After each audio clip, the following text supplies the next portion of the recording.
مصطلحات محتاج تعرفها علشان تعرف تحمي نفسك وأسرتك. وضعاف القلب يمتنعون. أول حاجة البارافيليا، إن الشخص بيكون عنده إثارة لنوع معين من الأشياء غير الحية أو للأطفال أو لناس ضد إرادتهم، وبتكون مصاحبة بعنف أو إذلال المعتدى عليه. تاني حاجة هي البيدوفيليا، دي تعتبر جزء من البارافيليا، وفيها المعتدي بيكون عنده إثارة تجاه الأطفال أقل من 13 سنة.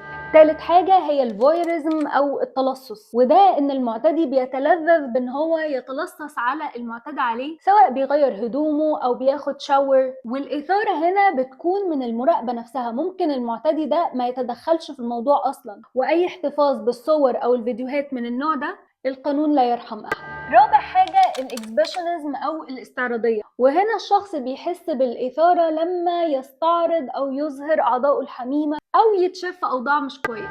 خمسة الفروتيوريزم اللي هو الاحتكاك القهري، وهنا المعتدي بيستلذ بلمس أو الاحتكاك بشخص غير موافق زي اللي بيحصل في المواصلات والأماكن العامة. وفي الكروس دريسنج، إن الشخص بيحس بالإثارة لما يتبادل اللبس مع الجنس الآخر. وفي الفيتيشزم، وده ان الشخص بيحس بإثارة لحاجات معينة زي الملابس او اجزاء من الجسم ممكن تكون اصلا مش مثيرة. العامل المشترك في كل الحاجات دي ان هي سلوكيات غير نمطية وغير متوقعة، وما نقدرش نتوقع هي ممكن تحصل امتى او من مين او فين. دمتم دايما في افضل صحة وحياة.